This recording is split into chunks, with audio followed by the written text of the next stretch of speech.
Magandang araw! Welcome to Marian Sweet Story, kung saan ang bawat kwento ay may pusong totoo. Ngayon, inaanyayahan ko kayong makinig sa kwentong ito at damhin ang bawat emosyon ng pag-ibig.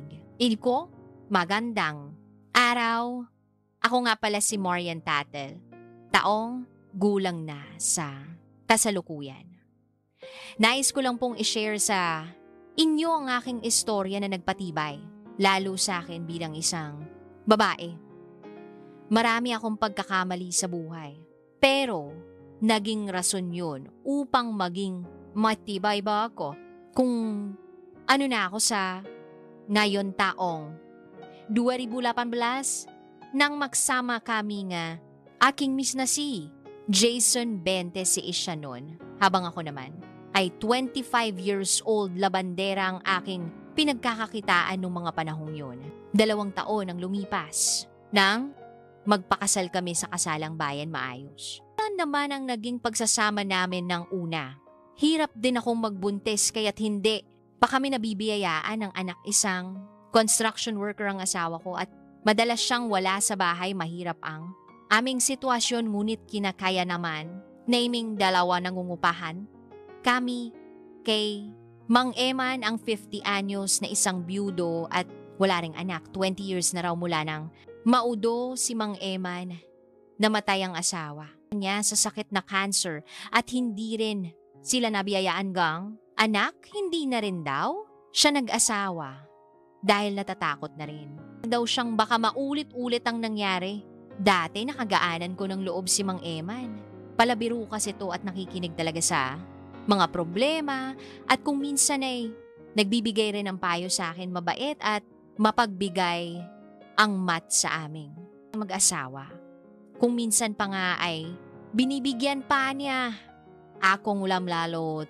Madalas lang akong mag-isa sa bahay. Paminsan-minsan ay dumadalaw din siya at tinatanong ang kalagayan naming mag-asawa. Sa paglipas ng buwan ay naging madalas ang pag-aaway namin ni Jason, kung kaya't laging naikukwento ko ito kay Mang Eman.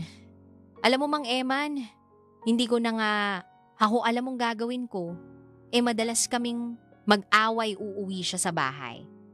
Pag gusto, kanya tapos lasing pa, hindi naman siya ganun dati kung kailan kami kinasal na.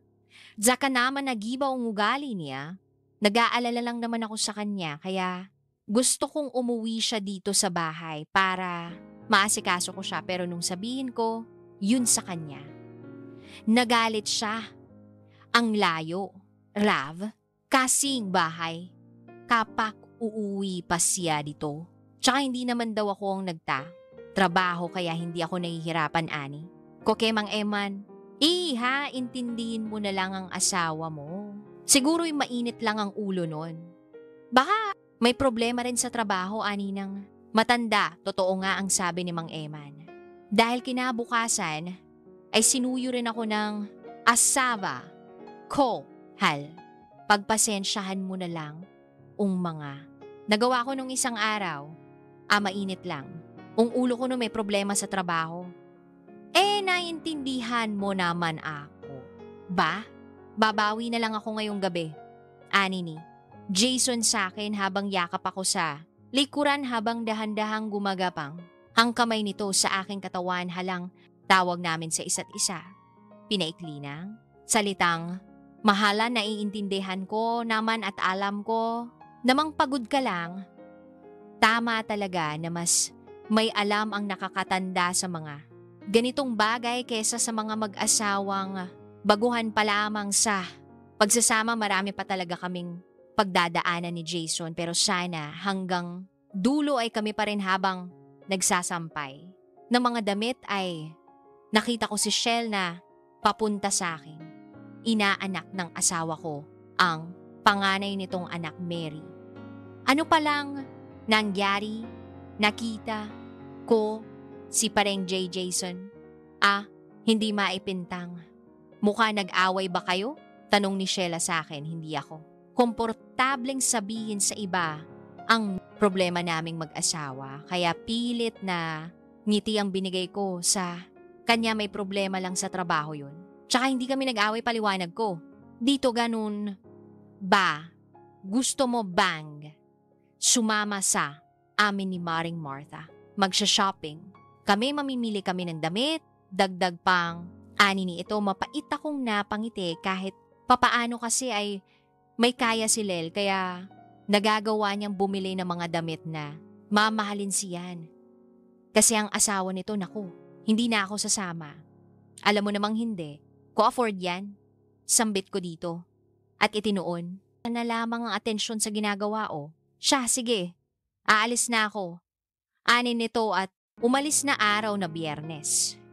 Ito ang araw ng paglalaba ko sa bahay ni Mang Eman at maaga akong pumunta upang maaga rin na akong matapos sa labahin.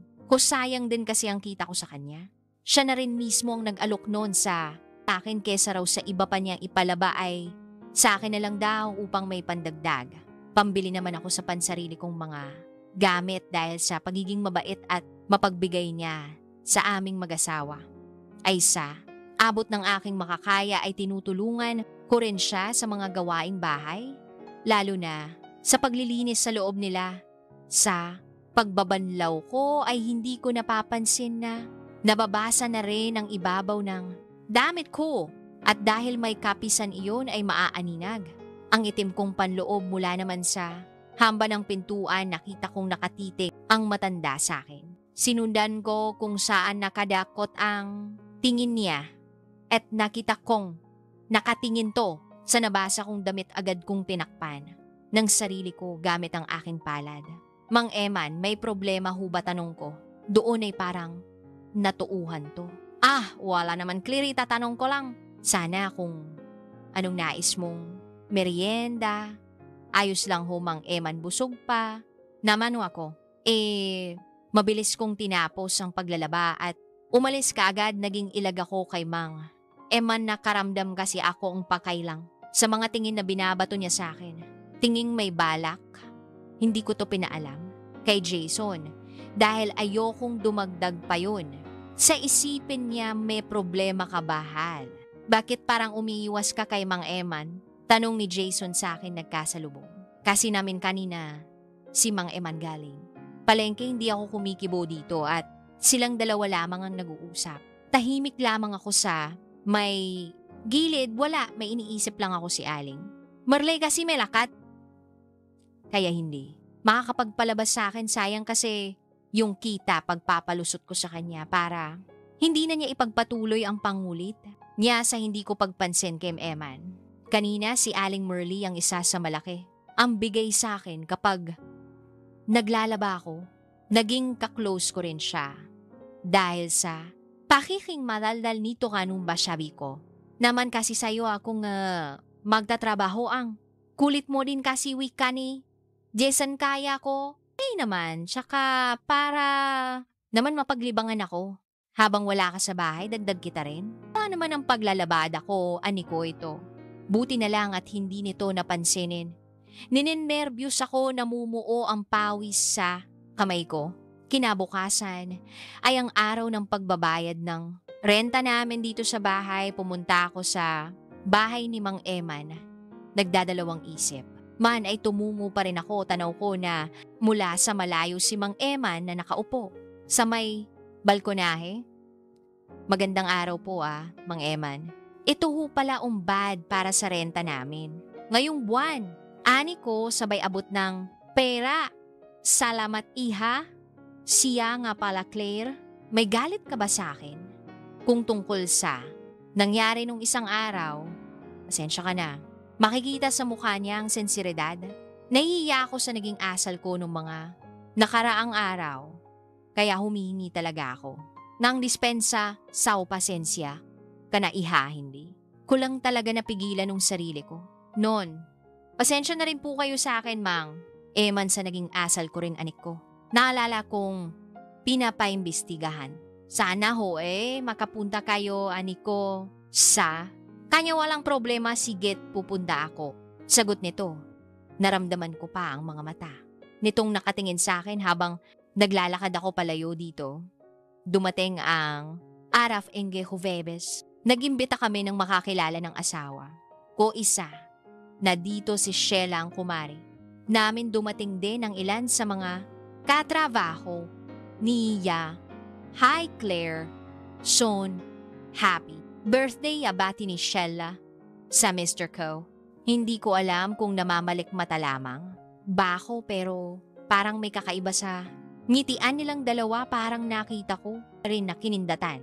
Ni Sheila, si Jason, ipinagsawalang bahala ko na lamang. Yon, dahil baka masyado lang akong nag-iisip ng kung ano-ano, hindi ko dapat. Pinaghihinalaan ang asawa ko. At mas lalong may tiwala rin ako sa kumare namin. Siyempre sa isang selebrasyon hindi. Mawawala ang alak, dumating si Mang Eman. Dala ang isang case ng Red Horse, nako. Naman mang, Eman nagabala pa ho kayo. Wika ako dito. At kinuhang daladala. Niya lumalalim na ang gabi. Tuloy pa rin. Ang selebrasyon may inuman at kantahan medyo hilo. Na ako ng mga oras. Na yun, dahil panay bigay ng alak sa akin, ang asawa ko. Tama na. O baka malasing naman ako. Nito wika ako dito. Okay lang yan, Hal. Ano? Kababirthday ko tatanggihan mo ba ako? Inom lang ng inom akong mahala sa o wika. Pa niya paunti-unti ay umuwi na ang iba. Pa naming mga bisita hanggang si Mang Eman at ang aking asawa na lang na si Jason ang huling naginuman maya-maya, nakabulakta na si Jason sa mesa, lasing na. Habang nakaupo naman si Emma na pipikit. Pikit ang mata kahit hilo na at susuray-suray na. Ang aking lakad ay nagawa ko pa rin. Iligpit ang makalat.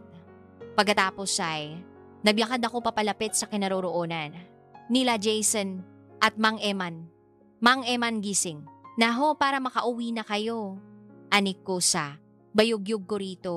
Bumukas naman ang mga mata niya at tumingin sa akin nanindig. Ang balahibo ko sa tingin niyang iyon.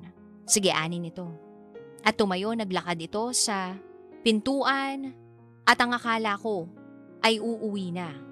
Ngunit nabigla ako agad niyang isinarado ang pinto. Nagulat ako sa bigla. Ang asal niya nagsimula itong maglakad. Papalapit sa akin at sa paglapit ni Mang Eman, agad niya akong niyakab at kinuyumos ng halik. Teka, Mang Eman, huwag. Nandito ang asawa ko? Ano ba palag ko? Rito. Sinubukan kong magpumiglas. Pero kahit na anong gawin kong pagpupumiglas dito, ay mas malakas pa rin. Sa akin si Mag-Eman lalo ng tuluyan. Niya akong maandal sa may padera maiming. Ang tulog ni Jason. Kaya habang tulog, siya ako munang magpapaligaya sa asawa. Niya matagal na akong maipagtingin sa'yo. Claire, mas kaya kitang pasayahin kaysa sa mister mo, kaya pumayag ka. Nawika niya. Tarantado ang asawa mo kung alam mo lang. Clear, hindi ko na alam ang mga sumunod. Na nangyari wala na ako sa katinuan ng gabing yon. Basta na malayan ko na lang na wala na kaming suot ng matanda habang nagpapakasasa siya sa akin kinabukasan. Ay nagising akong walang kahit ano sa sarili, agad kong naalala ang nangyari sa amin kagabi ni Mang. Eman sising-sisi ako sa nangyari. Hindi, talaga sa itsura makikita ang pag-uugali ng isang tao. Ang akala ko ay mabait siya. Yun pala ay nagbabalat kayo na halimaw. Agad kong inayos ang sarili ko at ang mga nakakalat na damit habang hindi pa nagigising ang asawa ko tumungo. Ako sa banyo upang maligo, pilit kong kinuskos ang balat ko. Hanggang sa mamula ang mga to, gusto kong sa pamamagitan nito mabura ang nangyari. Sa akin kagabi, tumutulo ang mga luha ko habang naliligo. Hindi ko inakala na magagawa ko ang bagay na yon. Pagkatapos, maliko ay nagbihis na ako, sakto namang nagising si Jason. Hindi ako nito napansin dahil nagmamadali agad nagbihis upang pumasok sa trabaho. Ilang linggo na akong umiiwas kay Mang Eman. At hindi na rin siya pumupunta ng bahay isang araw habang nagluluto ng pagkain ay umuwing hindi maganda ang mukha ng asawa ko. Anong nangyari, May? Problema ba tanong ko dito? Habang inililigpit ang dala niyang mga gamit, bumuntong hininga to. Bago nagsalita. Nawalan na ako ng trabaho. Hal, tinanggal na ako eh. Sagot nito sa akin. Nagulat ako sa narinig ha. E paano yan? Saan tayo kukuha ng pambayad sa renta? Dito sa bahay, sa kuryente, sa tubig, sa pagkain na puto lang sasabihin ko nin. Sumigaw. Siya? Pwede ba? Manahimik ka muna, biglang sigaw nito, napatingin ako dito at unti-unting nanubo ko nakita siguro nito. Ang itsura ko kaya biglang naging malambot ang mukha nito. Pasensya ka na. Nasigawan tuloy kita gulong-gulo na kasi. Ang isip ko, hindi ko alam ang gagawin. Bale gagawan ko. Ay na lang ng paraan anin. Nito at niyakap ako hinaplos nito ang likod ko na animoy pinapagalma ko. Pasensya na rin ang dami kong nasabi. Magagawa natin to ng paraan. Anik ko. At niyakap siya. Pabalik simula ng araw na iyon ay palaging naghahanap si Jason ang trabaho. Madalas siyang wala sa bahay, naging tambak ang aming bayarin sa kuryente at tubig. Malapit na rin ang due date ng renta sa bahay. Hindi ko na rin alam ang gagawin subukan kong mangutang sa kapitbahay. Ngunit wala namang nagpapautang. Aling feba ka naman ho. Pwedeng mangutang, babayaran ko naman ho. Pag nakaluwag-luwag na wika ako sa isang kapitbahay namin. Pasensya ka na talaga. Claire, kailangan rin namin ng pera. Ngayon sagot nito sa akin sige. Salamat na lang po aling fean ko. Rito Huwebes ng araw na yon. Due date ng renta namin sa bahay, nahihiya na rin. Akong makiusap kay Mang Eman dahil 4 na buwan na akong nakikiusap sa kanya na hindi muna kami makakabayad ng renta ng bahay, hindi. Ako pumunta kay Mang Eman. Wala naman kasi akong pambayad sa renta. Nagulat ako, may marini akong tumatawag mula sa labas ng bahay si Mang. Eman pala Claire tawag nito sa akin. Agad akong tumungo sa labas, nakita kong may bitbit to. Di ko lang alam kung ano ang mga yon. Pasensya ka namang Eman, hindi pa ho kasi kami makakabayad nga. Renta sa? Ngayon, pwede hubang sa susunod na buwan? Na lang kung sakaling makaluwag-luwag kami ani ko dito. Habang hindi tumitingin, sa kandyaadyos lang. Iha na intindihan ko. Ito grocery. Alam kong kapos na kapos na.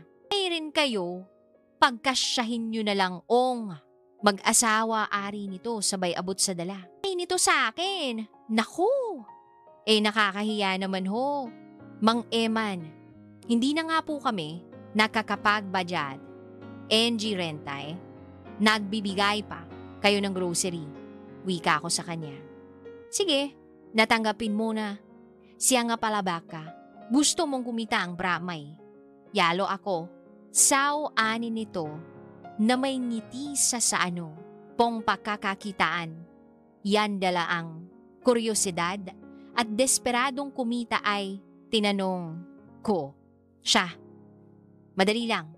Pagbigyan mo lang ako. Ulit huwag kang mag-alala, babayaran. Naman kita Claire, di ba kailangan niyo? Pera. Isa pa, may nangyari na rin naman sa atin kaya hindi ko na siya pinatapos. Magsalita ng ibato ko sa kanya ang inabot niya sa akin kanina. Mawalang galang na humang Eman kahit na disperada ako. Hindi ko naman. Pinagbebenta ang katawan ko, isa pa hindi. Hindi naman ako papatol sao kung hindi ako lasing. Makakaalis na ho kayo. Anik ko, sinarado ang pintuan, hindi na. Naya. Sobrang tanda na niya, madilim ang muka.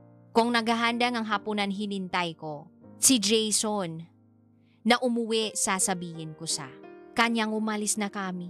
Dito, napakabastos ng may-ari ng bahay na halba at hindi yata maipinta. Yung itsura ng mukha mo. Ano bang nangyari? Wika nito. Nang makita ang hindi maipinta kung mukha, umalis na tayo. Dito. Alam mo bang pumunta dito si Mang Eman at sinabi niyang naputo lang sasabihin ko ng padabog niyang nilagay. Ang kutsarang hawak hindi tayo aalis. Matigas na ani nito. Bakit mababayaran natin yung 2 buwan may natitira pa akong pera? Dito yung natitira. Gawan na lang natin. Ng paraan? Baani ko? Dito may utang ako kay Mang Eman. Anong utang? Wala naman. Tayong utang sa kanya naguguluhan ko ang tanong dito. Claire yung ginastos ko sa birthday ko. Utang ko yun sa matandang yun at meron. Bago yun? Marami akong naging utang sa kanya na hanggang ngayon ay hindi ko pa nababayaran. Nagulat ako sa narinig. Kung hindi ako makapaniwalang tumingin sa yung kanya. Hindi kami nagkaayos ni Jason ng gabing yun kinaumagahan ay maaga siyang umalis ng bahay. Habang tumatagal ay nauubos na ang naipon kong pera sa paglabada dahil na rin sa mga gastusin. Naalala ko ang sinabi ni Jason nung isang araw. May utang kami kay Mang Eman at wala kaming pambayad doon kaya naman isang araw ay napagdesisyonan kong tanggapin ang alok ng matanda. Hindi ko man masikmura ay kailangan kong gawin yun. Siguro naman sa gagawin kong ay amanos na kami sa pagkakautang ng asawa ko at pagkatapos ay pwede na kaming umalis. Pumunta ako sa bahay ni Mang Eman. Claire, ikaw pala tuloy ka wika niya at giniya ko papasok ng bahay. Umupo ako sa may salani lamang Eman tinatanggap ko na yung alok mo nung isang araw wika ako. Habang nakakuyom ang kamao pinilit kong tatagan ang aking sarili mabuti kung ganhalik ka sa kwarto, nakangising ani. Nito, iginaya ko nito papasok ng kwarto. Nito nakaakbay ito sa akin. Habang hawak ang braso ko, gusto ko mang tabigin ang kamay na yon ngunit pinipigilan ko ang aking sarili nang makarating sa kanyang silid ay agad niyang inilak yun. Dahan-dahan niya akong inihiga sa kama. Habang nakahiga ay pinikit ko ang aking mga mata. Ayokong makitang nagpapakasasa sa akin ng 50 anyos na matanda tiniis. Alam ko ang lahat, alang-alang sa kagustuhan. Kung makaalis na sa lugar na ito at mabayaran ang utang ng aking asawa, pati na rin ang renta ng bahay. Gusto kong magsimula kaming dalawa at sana'y tama ang desisyon. Kung to ang ibigay ang sarili kapalit ng aming renta at pagkakautang. Matapos ang ilang minuto ay nakontento na ang matanda. Maya-maya ay may inabot siya sa akin. PHP 5, Lingling, magkano bang utang ng asawa ko sa inyo? Ibabayad ko na lang yan sa utang ng asawa ko. Matigas. Naan ko habang nagsusuot ng damit. Hindi ko na kinuha ang pera 30 menor clear na pahinto ako sa narinig 30 menor ang utang ng asawa mo kaya kinakailangan mo pa akong pagbigyan ng maramdaming beses bago mo mabayaran ang utang ng asawa mo sa akin. Bulong nito sa akin na agad kong kinatras bayad na kayo sa renta pero sa utang ng asawa mo, hindi. Pa 30 milyon thousand. Paano nagkautang si Jason ng ganon? Kalaking.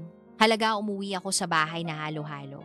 Ang nararamdaman may halong konsensya, hiya at galit. Hindi ko maipaliwanag. Nagtatalo ang utak ko, tama nga bang? Ginawa ko mas importante ba ang pera? Kaysa dignidad, kinalma ko ang sarili ko, tiningnan ko. Ang kamay kong hawak ang perang iniabot ni Mang Eman kanina. Bayatrone. Yun, noong gabing may nangyari sa amin, parang sinampal ako ng katotohanan na nakakadiri akong babae. Hindi ko na inungkat kay Jason ang nalaman kong halaga ng pagkakautang niya kay Mang Eman at kung saan niya yun ginamit. Hinayaan ko na lang dahil alam akong away na naman yun kapag nagtanong. Ako parang bumalik naman sa dati ang trato sa aming mag-asawa ng matanda. palagi itong nagdadala ng pagkain, ngunit sa pagkakataong to, alam kong may ibang balak siya, may isa pang hindi maghandang. Balita kaming natanggap na mag-asawa tumawag sa akin ng aking kapatid. Ate, may hindi po magandang balita na ospital si Papa eh. Kailangan namin ng pera para sa gamot niya nag-aalalang. Ani ng kapatid ko mula sa kabilang linya. Ano siya kagawan ko ng paraan para makapagpadala ako dyan sa inyo. Dali-dali kong sabi, hindi ko alam kung saan ako manghihiram ng perang. Mahalaga sa akin ay ang kalagayan ng aking ama. Sumagi sa isip ko si Mang Eman. Ngunit agad kong pinilik ang aking ulo. Pero saan naman ako kukuha ng pera siya? Lang ang maaari kong utangan. Lumilipad ang utak ko habang nagluluto. Kaya hindi ko napansin na may tao pala sa aking likuran. Nagulat na lamang ako nang may biglang yumakap mula sa aking bewang magpupumiglas. Mem, magpupumiglas. Sana ako, ngunit marinig ko ang boses na yun ay agad akong nabatubalani sa kinatatayuan si Mang Eman. Hindi na ako. Nang laban pa, iniisip ko na lamang na pagkatapos ito ay makakahiram na ako ng pera sa kanya na miss kita. Clear. Bakit? Ba, hindi ka na nakadalaw sa bahay anin? Nito, ngunit hindi ko siya sinagot. Iniisip ko pa rin ang nangyari sa akin. Ama, nag-aalala talaga ako sa kalagayan niya. Para akong robot na kasunod lang sa kung anong iutos niya sa akin. Lumipas. Ang isang oras ay nakontento na ang matandamang Eman. Manghihiram sana ako ng pera. Mahinang anay ko rito tumitigto na para bang sinusuri ako maya-maya ay nagyabas to ng pitaka. Magkano bang kailangan mo, tanong nito? Sure? 0-0. Mahinang sambit ko, inabot niya sa akin ng pera. Alam ko nung mga oras na yon ay daig ko na ang bayarang babae. Ngunit mali nga ba ako o sadyang yun na lang ang naisip kong paraan upang matapos ang problemang kinakaharap naming mag-asawa? Nahihiya ako sa aking mister. Alam kong pag nalaman niya to ay kamumuhian niya ako dahil isa na akong maruming babae. Ipinadala ko kaagad ang pera sa amin na stabilize na rin ang kondisyon ng aking ama. Dumating niyan sa puntong kapag ginusto ng matanda ay pupuntahan niya na lamang ako at hindi naman ako makatanggi na papadalas na rin ang pag-alis ni Jason sa bahay. Hindi ko alam kung saan at anong ginagawa niya. Ang lagi niya lang sinasabi ay naghahanap raw siya ng trabaho isang araw. Habang nasa kama kami ni Mang Eman, walang emosyong sinusunod ko ang kanyang utos. Alam mo, clear para kang kahoy sa tigas. At walang emosyon, hindi na ako natutuwa. Sao clear pagbabanta nito sa akin, ngunit hindi ko pa rin to pinansin na natili ako. Na parang tuod siguro panahon na para malaman mong totoo na patingin ako sa kanya. Anong ibig mong sasabihin, anong totoo? Alam mo ba na si Jason ang nag-alok sa akin na ikaw ang ipambabayad niya sa utang? At rent ninyo namilog? Ang mata ko sa sinabi niya parang humiwalay ang kaluluko sa aking katawan. Ano? Hindi kayang gawin niya ng asawa ko sa akin nang hihinang sambit ko. Akala mo ba titikman kita ng walang pahintulot? Ang asawa mo? Hindi clear. Hindi pa naman. Ako ganun kadesperado. Pero nung gabing ning kasinadya iyon ni Jason, para amanos kami sa 4 na buwan. Yung pagkakautang sa renta, tamang narinig mo, clear. Ikaw ang binayad ng asawa mo sa akin. Kaya wag mong palaging ipamukha na diring-diri ka sa akin dahil matagal kang ang binayad na asawa mo 2 beses. Clear para amanos na kayo sa 30 mang utang. Magpasalamat nga kayo dahil pinagbibigyan ko kayo halos nanlumo ako at tuluyang bumagsak ang aking luha. Ngunit hindi pa pala siya. Tapos alam mo ba kung Bakit nagkautang sa akin ang asawa mo dahil yun sa kumari mong si Shell? Tama? Clear. Ipinagpalit ka ng asawa mo sa kumari ninyo. Hindi ko na pinansin pa ang mga sinasabi ni Mang Eman dahil ang naririnig ko na lang ng mga oras na iyon ay ang pinambayad ako ng asawa ko. Sobrang sakit dahil ginawa ko lahat ng obligasyon ko bilang asawa. Sumama ako sa kanya at iniwan ang pamilya ko. Pero ang lahat ng yun ay hahantong lang pala sa ganito. Kaya pala ganun na lamang din ang tinginan nila Sheila at Jason. Wala ako sa sariling umuwi sa bahay, ngunit nang malapit na ako sa may pintuan ay may narinig akong ingay na nagmumula rito. Agad kong binuksan ang pinto at tumambad sa akin ng halos wala. Nang suot na si Sheila at ang asawa ko na naghahalikan Claire na gulantang nabati sa akni Shell habang inaayos ang damit niya. Ang kapal ng mukha mong babae ka, ani ko, at agad akong naglakad papalapit kay Shell. Pero hinarang ako ni Jason. Pwede ba clear? Tama na? Sino bang pumatol? Mas matanda sa hindi ko siya pinatapos magsalita ng sampalin ko. Siya, ang galing, ang galing! Jason, kung hindi dahil sa o hindi mangyayari yun, hindi ako papatol sa matandang yun. Ikaw ang nagtulak sa akin. Nagawin niyo, hanip ka rin no? Jason, isusumbat mo sa akin yun Ikaw, ngaong ginawa kong pambajad na Jack na pinagsusuntok ko siya. Tahimik lang ang naging sagot niya. Ginawa ko naman lahat para sa ating Jason. Huminto ako sa pag-aaral. Iniwan ko ang pamilya ko at namuhay ng ganito para sa'yo. Tapos ganito mo ako susuklian. Bakit sumbat ko sa kanya? Hindi ko pinilit na sumama ka sa akin, Clear. Tsaka hindi ko na kaya yung buhay natin. Ganito ani nito sa akin. Ganon. Kung hindi mo na, kaya hindi ko na rin kaya maghiwalay na tayo dala NG. Ay nasabi ko ang bagay na yun, ngunit pinarik ko ang naging desisyon ko agad. Kung iniligpit ang magamit ko, hindi ako. Kinibo ni Jason. Tahimik lang siyang tinitingnan ako labag sa loob na umalis ako ng bahay. Bitbit ang mga gamit ay tumungo ako ng sakay ng bus. Uuwi na ako sa amin. Habang naghihintay ng masasakyan, unti-unting nagsis ang mga luha ko sa ilang taon na pinagsamahan namin ni Jason. Hindi ko naman siya basta-basta makakalimutan kung sino pa ang taong pinagkatiwalaan ko ng buong buo ay nagawa akong train sa lahat ng tao-asawa. Kupa ang gumawa noon.